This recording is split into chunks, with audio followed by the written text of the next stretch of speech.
Et moi, je propose sur le musée intercontinental de l'esclavage, qui est une de bonnes recommandations, mais qui est une de bonnes grandes causes, comme dire, revendications, allons dire, depuis 3-4 ans, pour qu'il justement, à l'hôpital militaire, il y a un musée intercontinental de l'esclavage pour la mémoire, qui fait l'État prend à travers la voix du Premier ministre, du vice-premier ministre, M. Colin Davelou, qui prend plus qu'un engagement depuis l'année dernière, 1er février, et pour qui ça peut concrétiser cette année. Mais avant qu'il me pourrait venir là, je suis content peut-être nous situer un petit peu le contexte. Encore l'année 2018, 50 ans d'indépendance, pour moi c'est une année assez, comment dire, bien marquée, gardée, un milestone, hein, pour la cause créole, pour son empowerment et surtout que la cause créole occupe l'agenda social et politique de nos pays. Sachant que quand nous cause créole en tant qu'individu, en tant que communauté, en tant qu'identité, en tant que langue, mais surtout la personne créole, surtout une femme aussi, nous considère toujours créole comme un survivant. Vous connaissez ce concept de survivant, c'est de plus en plus, il commence à apparaître. Tout le monde, une catégorie sociale qui est écrasée, qui fait vraiment une victime de toutes sortes d'abus dans l'histoire, et arriver maintenant à prouver que ça va pour vivre, vous êtes bien tout le temps fourni double effort. Parce qu'il y a la discrimination. Quand un enfant créole pour apprendre, il a besoin de ces efforts, besoin double. Parce qu'il est déjà stigmatisé. Déjà, il finit lui-même, et ça ne peut pas apprendre. Un survivant, c'est dans tout ce qu'il fait, pour lui gagner un travail, pour un créole gagner un travail, quand il fait une application, il a toujours besoin de double effort. Et c'est ça qui fait son mérite. Et c'est pour ça qu'il tout le temps nous célébrer, à chaque fois qu'il nous trouve un enfant créole, une femme créole, ou la communauté, je fais quelque chose, mais je ne peux pas arriver dans les tops, mais nous connaissons, c'est que quand je suis arrivé là, j'ai fait 10 fois plus. Donc, la communauté créole, c'est une communauté de survivants. Et tout individu créole, dans le contexte que nous étions aujourd'hui, il y a un survivant. Dans ce qu'il nous fait. Et c'est pour ça qu'il tout le temps dit, une manière pour reconnaître, c'est reconnaître la contribution. Qui fait à me dire ça? Nous finissons des grands événements cette année 2018. Et là, l'émergence de l'affirmative action et sa déposition de rapport alternatif, justement concernant la discrimination devant les instances des Nations Unies. Vous êtes tout bien au courant, qui ça finit dire, ça finit arriver. Et c'est là, à partir de là, cette image qui finit toujours, des finales qui toujours présente Maurice, Maurice, harmonie, etc. Il finit Maurice, il qualifie vraiment.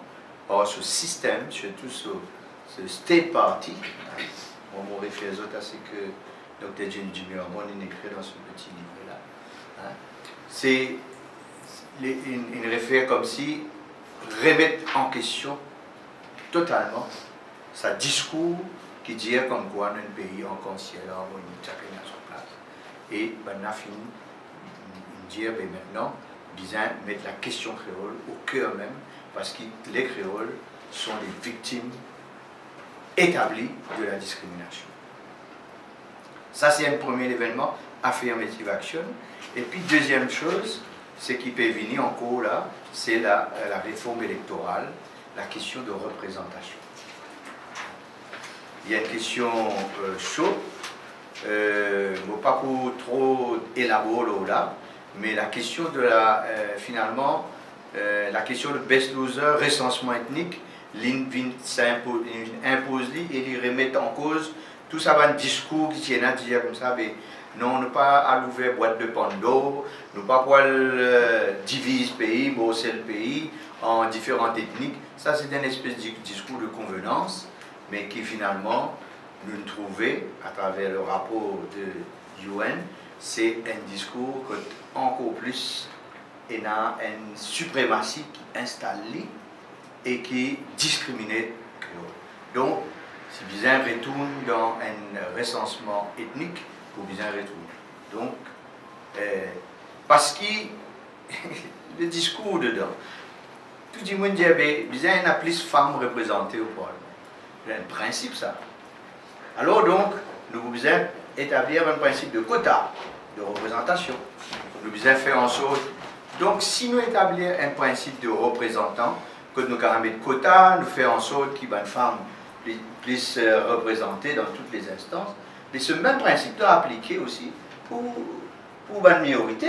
Qui fait nous, pour minorité, ça nous dit ça c'est communaliste. Mais pour femmes, mais dire non, ça, il faudrait qu'il femme d'avoir représenté. Donc rationnellement, il y a des affaires qui ne se tiennent pas. Mais seulement le discours très englobant, très de l'unité dans la diversité, de une langue ancienne et tout ça là. Et c'est ça, c'est un high wash. Parce qu'entre-temps, il y a un travail qui est fait dans la cuisine pour discriminer. Alors, je reviens maintenant sur le sujet sur lequel je dois intervenir, le musée intercontinental de l'esclavage.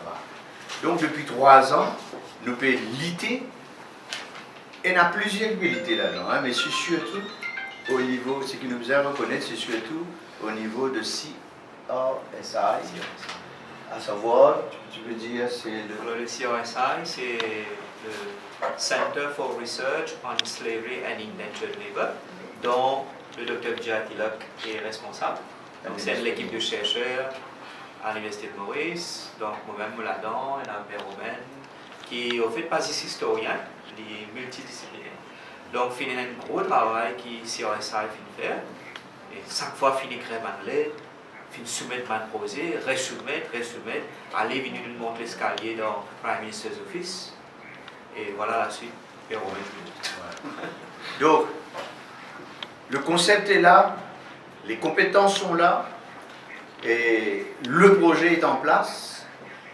Il suffit simplement que le gouvernement, l'État, l'y adopte et lui donne les funds qu'il faut.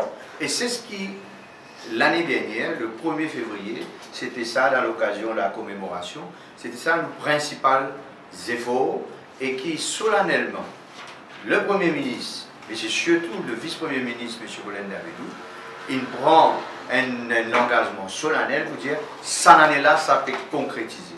Mais aujourd'hui, on arrive 7 mois après, 0. Il passe sur les temps à dire que le père Alain Romain se rassure. Que le père Alain Romain se rassure. Nous pouvons faire ça là. Nous pouvons faire ça là. Donc, on retourne au discours qui tient au monde là-bas. Et là, le 1er février, en 2019, c'est là qui nous dire aussi, mais qui crédibilité capable de nos paroles vis-à-vis de la communauté créole, vis-à-vis de la nation mauricienne. Comment dire, c'est une espèce de roule nous dans la farine là, pour bien arrêter. Donc, je ne vais pas vous développer, mais l'année dernière, et plusieurs années, nous présente le concept du musée, le pourquoi du musée, et pourquoi, et tout est en place. Il faudrait vraiment, il y a une volonté politique d'appliquer et de mettre en route. Il y a toujours une espèce, à une époque, il y a peut faire faisabilité, il y a une espèce qui est renvoyée.